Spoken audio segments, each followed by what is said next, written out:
Hi guys, welcome back to the Forgetful Scholar, and this week we're going to chat about books, 2 books. So, ghost hunting, let's go. So the two books were a cozy romance and then contemporary cozy romance and then contemporary paranormal mystery romance. Okay, so let's start with the first book. Let's see.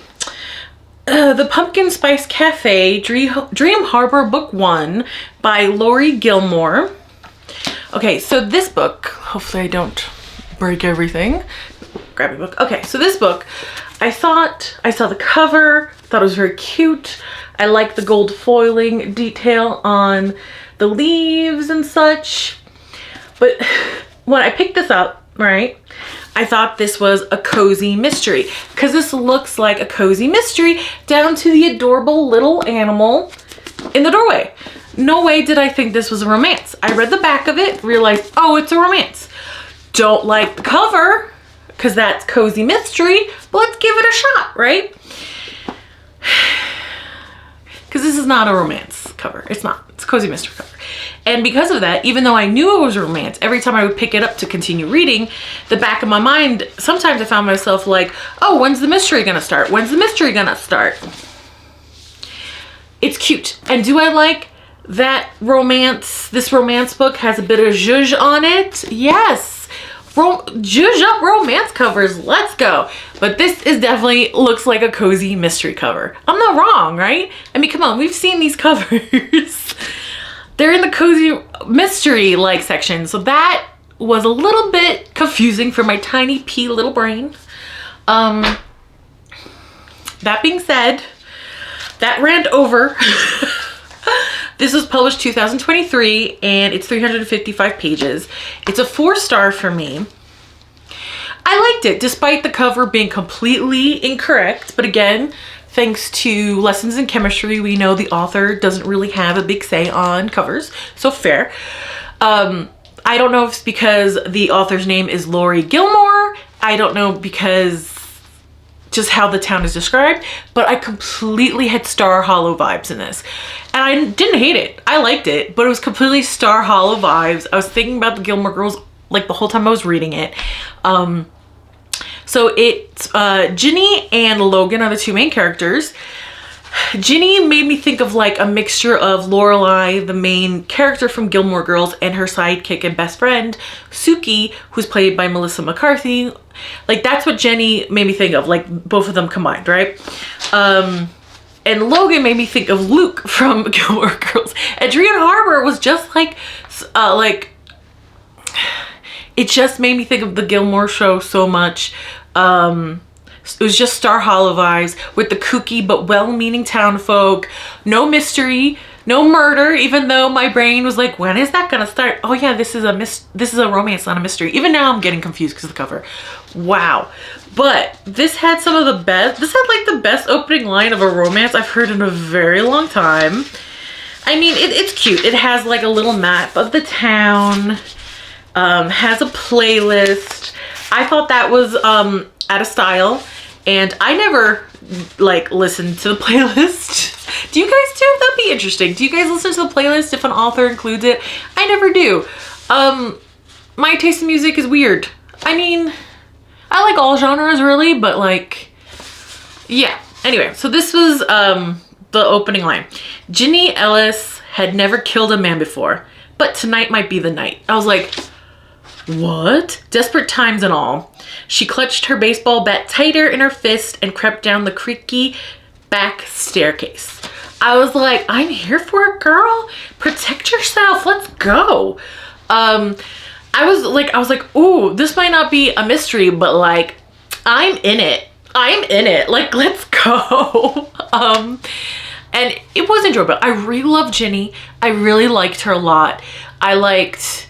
I really adored her. I liked everything about her. I liked her missteps, how she did things. I liked that she wasn't perfect, and I liked that Logan wasn't perfect either, right? So she keeps hearing these noises, right? So how they meet like second page. She hears these noises. She's by herself in a new place. new like situation, new town. Her aunt retired and gave her the business of this little spice cafe, and she lives on top of the cafe in the little apartment, right? So she's hearing these noises and she's going downstairs because it's like an insistent kind of noise. And girl, yes, you grab a bat. Hell yeah, good girl. Pat on the back. Let's go. I like it. Let's do this, you know? Because like, shit, she lives by herself. Like, of course, grab a bat. You know what I mean? And she nearly hits Logan in the head with the bat because he's just delivering like gourds and pumpkins because it's like during fall and everything. So that's how they meet. I like that Jenny's trying to be less intense because she's a very intense person. So she wants to be the new Jenny, and like not be so intense and stuff like that. But I really liked her personality. And I like that in the end of it, she was like, new Jenny, old Jenny's just Jenny. Ginny. I keep saying Jenny, but it's Ginny. Jeannie. So I really like that, right? I think Brandy Reeds coined this. I don't know if she coined this term, but I remember hearing her say it in regards to one of a male hero in a romance, cozy flannel. Logan is cozy flannel. I loved him. He has abandonment issues, and boy, does he have a right to have abandonment issues. Whew. But like, I liked when both of them messed up, they knew they messed up, you know? Because, you know how it is. Like, if you mess up, you're like, oh, I shouldn't have said that. Ooh, like, you don't know why you said it, or you don't know why it made the situation tense, but you kind of know you're the one that did it, accidentally or otherwise. So I like that they were self-aware in that. I like that Logan's like, yeah, I have abandonment issues. I want, like, he's a work in progress even at the end, but he acknowledges it and he's getting help for it. I like it. He never crossed any kind of lines or boundaries. Like, the whole romance was super sweet, super small town, Sunshine Grumpy, and you guys know I love Sunshine and Grumpy, right? I loved the secondary characters and they get their own stories. I liked, was it Hannah and, oh, I forget the other girl, Anne or Annie? I'm sorry, I don't remember her name. But they're like Logan's best friends. He grew up with them, and I think they get their own stories. Dream Harbor is like an idyllic little New England town that does fall hard, and I was like, oh, if that existed, I would totally go there. I would totally go there.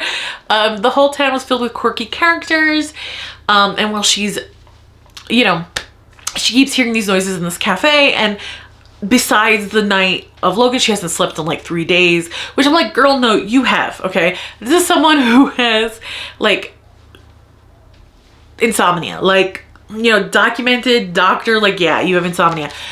3 days, no, girl. 3 days, you're like hallucinating off your ass and could barely function. Like, no, I can get it that you've been woken up a bunch in 3 days, yes. But no, 3 days, no sleep whatsoever, no, you wouldn't be coherent. You'd be like hallucinating and like not making sense. And I hate to use this word, but like hysterical, because like your emotions are just all over the place, you know, or, you know, very emotional and like that, you know. But I liked her, and and she's like, it must be ghosts. This place must be haunted, it must be ghosts. And like, Logan's very practical, and he's like, that's the logical conclusion. And I love Ginny because like, I would do the same thing, okay? I'm superstitious. I think culture comes from both sides. You know, one half is Puerto Rican, the other half is Spaniard. They both have very specific, very different superstitions, but like, yeah, I would be like, ghost, you know, home alone, no one's around, hear footsteps, I'm like, ah, ghosts, and I go back to what I'm doing. Oh my gosh. So like, I love that she's like, and I'm like, yeah, it probably is ghosts. You're totally right. So they do a cute little stakeout, you know, and I like that they got to know each other. I do think the romance happened quick. I don't think the pacing was off or anything. I will say Logan putting his foot in it happened twice. I thought maybe just once, and that would be like the conflict and they resolve it. Happened twice. I was like, bro, you are not doing yourself any favors. Like, what are... And it was kind of nice that the guy was messing up, because a lot of time in the romance, it's the girl who's neurotic and she messes up. So it was kind of nice that it was Logan who's putting his foot in it. and like reasonably so. Like I like that his background had sufficient reason why it was happening, because I was like, yeah, that makes sense. You know what I mean? It totally makes sense. And the town is super protective of him because like he was raised by his grandparents. His father bounced when he was little, and his mom died like a couple years after that. So the town kind of feels very protective of him. And that also made me think of Stars Hollow, because the town is so protective of Lorelai and Rory. So like it just kept, you know, I don't know if the author meant it to do that, but it did. And that's a compliment. It's a compliment, because Gilmore Girls, fantastic. Starry Hollow, idyllic, you know. So, and this is 4 stars for me. And considering this is definitely just like a cozy, everyday small town romance, and you guys know I don't like small town romance, and contemporary romance is not my fave. So hey, and I know there's a bunch more in this. I believe another one looked like, this one seems like to be fall, and then like Halloween, and then a Christmas one. I don't know, but I liked it. Man, my hair is, ooh. So I've mentioned on and off that I have a chronic illness that gives me chronic pain. I have fibromyalgia, and it's pretty severe case. So sometimes when I get really bad pain week or huge inflammation, my hair falls out in chunks. So that's been happening the last couple of days. Well, last couple of weeks it's been pretty bad, but last couple of days have been worse. So I'm sorry, I'm so self-conscious about my hair right now. So I'm sorry about that, but it is what it is, right? Here we go. It is what it is. So that was, going back on topic, so that was that book, and I enjoyed it. I think I'm going to dive into the Dream Harbor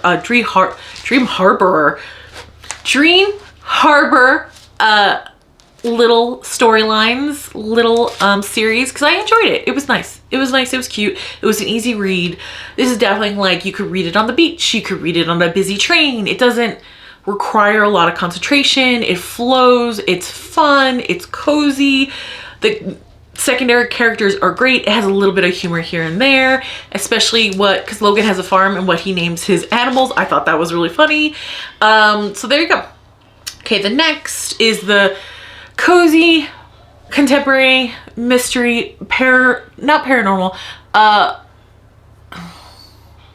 romance, gay romance. Yeah, this is the Corpse at Captain's Seat, Secrets and Scrabble, Book 8 by Josh I always pronounce this wrong, Lanyon. I love this series, the Scrabble and Secret series. I love it so much. Ellery and Jake, I love it. Okay. And I know there's been a lot of talk about fetishization of the gay romance and things like that. The thing about me, and I think if you guys have been here for a while, you know, I don't care about the gender of the couples, what mix that is, if it's girl, girl, boy, boy, girl, boy, a trans romance. I just, the emotion has to be there. That's what I care about, right? Ace romance, lovely. I just want like the emotion, you know what I mean? And I find, and I don't know, I probably can't speak to this, but you know, especially with Scrabbles and Secrets, no one is a trope, you know? Jack is chief of police. He was an LA homicide detective. He is bisexual. Ellery is gay. He used to be an actor, and now he runs a small mystery bookstore that his great aunt left him in a tiny town called Pirates Cove. So everything's pirate themed, and I freaking love it. But like they don't feel like stereotypes to me. They feel like real people, you know? And again, I probably can't speak to this. I have family members that are part of the gay community, and I love them. If anybody said anything about them, I would freaking homicide them. Okay? I would homicide whoever talked to them like that. So I don't know, like if you pick up a book and it is a gay romance, and you find that like, if your sister, your brother, your cousin, your mom, your dad, your best friend, if they were that sexuality and you feel uncomfortable how that sexuality is being portrayed because you feel like it's harmful, then put the book down, you know? Try not to read that author again, you know?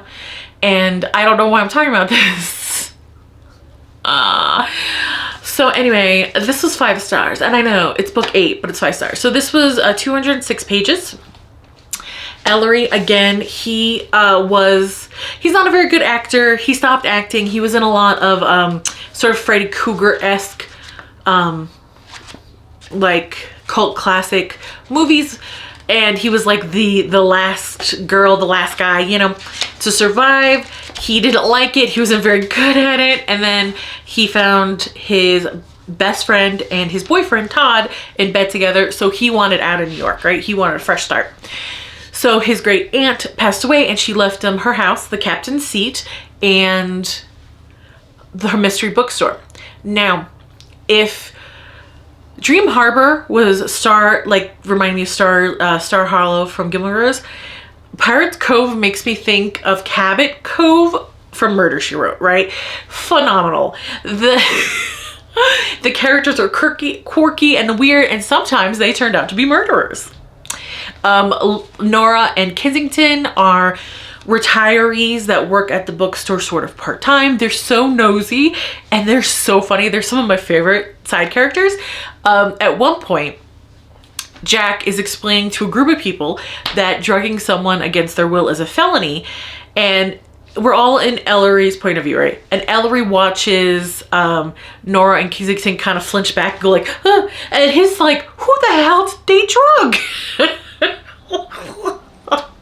Those two, oh my god. So the whole thing is, it's wintertime in Pirates Cove, and Ellery's friends from college, and still are his best friends, are visiting Pirates Cove. They're gonna stay for the long weekend, and he's like unveiling his house because throughout the whole books he's sort of been renovating, right? And his house is super old, and it belonged to a pirate hunter who lived on Pirates Cove surrounded by pirates. So fascinating, right? It is fascinating. It's fascinating. So there's a bunch of secret passageways he doesn't even know about, right? It's probably haunted, but that's, you know, what I think. Anyway, all his friends are from New York. They're all in the movie or acting industry, right? And we're with them for a long time. So the murder doesn't happen till like, you're like 70% of the way through, but I was not bored at all. And you guys know, I get bored easily, right? So his friends show up, and boom, right off the back, there is an axe murderer on the loose. So the whole book, an axe murderer is on the loose. They're kind of trapped in Pirates Cove because it's like an island, and the water's too, like the ferries are canceled, you know. They get snowed in at his place.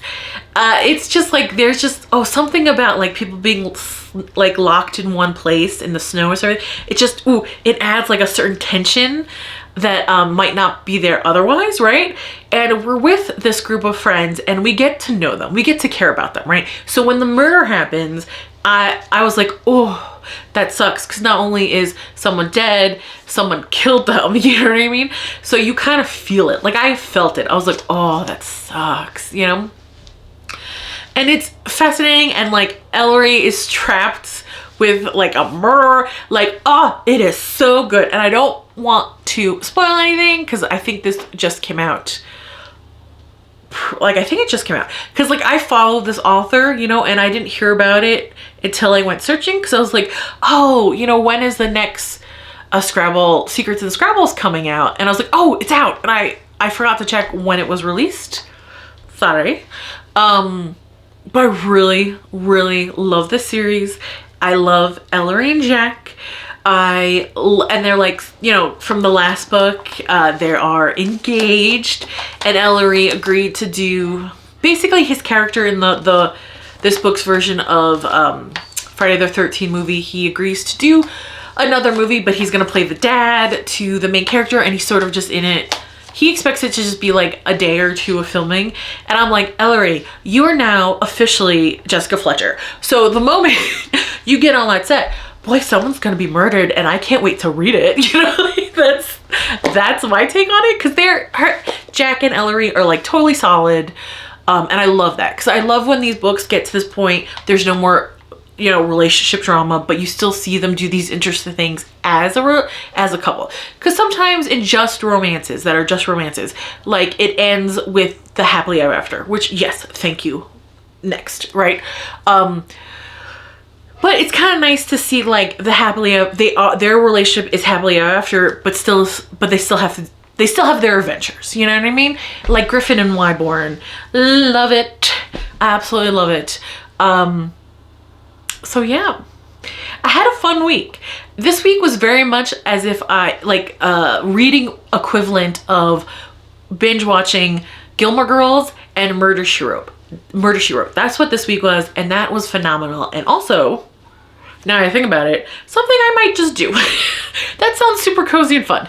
Yeah, I think I will do that. I don't want to, but it's time for me to get back to the real world. Like, comment, and subscribe, and I'll see you later. Bye.